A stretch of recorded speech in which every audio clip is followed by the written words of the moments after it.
ভারতে কিডনি রোগের সংখ্যা 1 কোটিরও বেশি। সিক্স স্টাডি অনুযায়ী ইন্ডিয়াতে প্রায় 17% অ্যাডাল্ট পপুলেশন কিডনি রোগে আক্রান্ত। কিডনির যত সমস্যা আছে তার কারণ হিসাবে 50% দায়ী কেবল ডায়াবেটিস এবং হাইপারটেনশন। কিডনির সমস্যা যদি ঠিক টাইম মতো ধরা না পড়ে তাহলে পুরোপুরি খারাপ হওয়া থেকে অর্থাৎ এন্ড স্টেজে যাওয়া থেকে আটকানো খুবই কঠিন। তাই আমি 5টি এমন কমন লক্ষণের কথা আপনাদের জানাবো যেগুলো থাকলে আপনি একবার ডক্টরের সঙ্গে কনসাল্ট করে কিডনিটা পরীক্ষা করিয়ে নিন। কিডনির চিকিৎসা ঠিক টাইম মতো শুরু করলে আমরা এন্ড স্টেজে যাওয়া থেকে আটকে দিতে পারবো। চলুন এবার আপনাদের জানাই সেই 5টি লক্ষণ কি কি এবং সেই লক্ষণগুলি কিডনির সমস্যার সঙ্গে কিভাবে জড়িত। সবার প্রথম লক্ষণ হলো ফ্যাটিং অর্থাৎ অবসাদ। যে কোনো কাজ করতে গেলে হালকা হাঁটা চলার পর সিঁড়ি দিয়ে ওঠার সময় আপনি খুব দ্রুত ক্লান্ত হয়ে পড়বেন। কিডনি আমাদের ব্লাডের ফিল্টার হিসেবে কাজ করে। কিডনি রক্তের বজ্র পদার্থগুলোকে ইউরিনের মাধ্যমে বাইরে বের করে দেয়। এবার কিডনি খারাপ হয়ে গেলে এই বজ্র পদার্থ বা টক্সিনগুলি আমাদের শরীরে জমা হতে শুরু করে।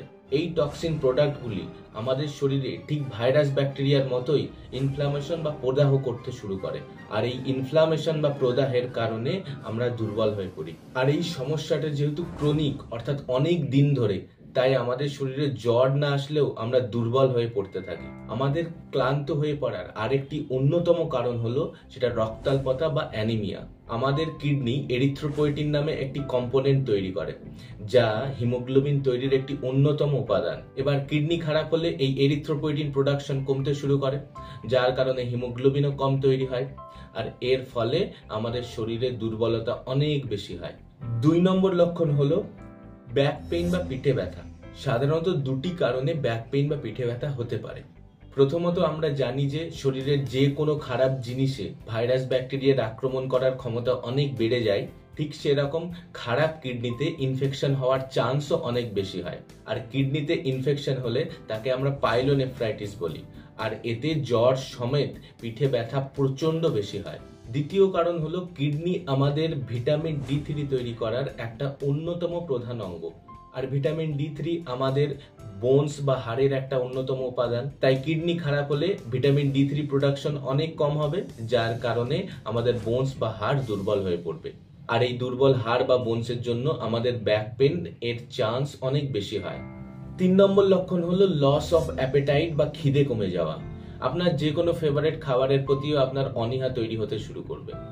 এই খাবারের প্রতি অনীহার প্রধান কারণ হলো কিডনি খারাপের সাথে সাথে আমাদের শরীরে যে টক্সিক পদার্থগুলো জমা হয়, সেই টক্সিক পদার্থগুলোর সাথে আমাদের শরীর লড়াই করার জন্য TNF আলফা এবং ইন্টারলিউকিন 6 নামে ইনফ্লামেটরি মার্কার্স গুলো তৈরি করে। আর এগুলো যদি শরীরে মাত্রায় বেশি থাকে তা খুবই ক্ষতিকারক।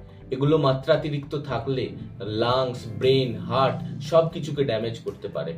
আমাদের ব্রেনে খিদে না লাগার জন্য একটা সেন্টার আছে যাকে বলে স্যাটাইটি সেন্টার। এই এরিয়াটি স্টিমুলেট বা উদ্দীপিত হলেই আমরা খাওয়া বন্ধ করে দিই। আর এই TNF আলফা এবং ইন্টারলিউকিন 6 এই ইনফ্লামেটরি মার্কারগুলো এই সেন্টারটাকে খুব তাড়াতাড়ি উদ্দীপিত করে দেয়, যার কারণে আমাদের খাবারের প্রতি অনীহা তৈরি হতে শুরু করে। 4 নম্বর লক্ষণ হলো ইডিমা বা ফুলে যাওয়া। কিছুক্ষণ পা ঝুলিয়ে বসার পর অথবা দাঁড়িয়ে থাকার পর যদি পা ফুলতে শুরু করে, অথবা সকালে ঘুম থেকে ওঠার পর যদি দেখেন চোখের নিচে ফোলা আছে, সেটা কিডনির সমস্যার একটা অন্যতম লক্ষণ হতে পারে। কিডনির সমস্যার সাথে সাথে আমাদের পা বা চোখের নিচে ফুলতে শুরু করে কেন? প্রথমত, কিডনি যদি খারাপ হয় তাহলে আমাদের পেচ্ছাপের সাথে প্রোটিন বেরোতে শুরু করে। আর এই প্রোটিন যদি পেচ্ছাপের মাধ্যমে বাইরে বের হয় তাহলে রক্তে প্রোটিনের পরিমাণ কমে যাবে। আর রক্তে প্রোটিনের পরিমাণ কম থাকলে অসমোসিসের কারণে আমাদের শরীরের সেলগুলোতে জল জমতে শুরু করে। আর এই ইডিমা বা ফুলে যাওয়ার আরেকটি প্রধান কারণ হলো রক্তাল্পতা বা অ্যানিমিয়া। কিডনি খারাপের সাথে সাথে রক্তের পরিমাণ যদি 7-এরও কমে যায় তাহলে আমাদের শরীর ফুলতে শুরু করবে। এবার লাস্ট বা 5 নম্বর এবং মোস্ট ইম্পর্টেন্ট লক্ষণ হলো পেচ্ছাপের সমস্যা। যদি সারাদিন 4 লিটারেরও বেশি পেচ্ছাপ হয় অথবা 500 ml-এরও কম পেচ্ছাপ হয় তাহলে তা একটা কিডনি রোগের সমস্যা হতে পারে। কিডনি খারাপ হলে ইউরিনে ইনফেকশন হওয়ার চান্স অনেক বেড়ে যায়। আর ইউরিনে ইনফেকশন হলে পেচ্ছাপ দুর্গন্ধ হবে।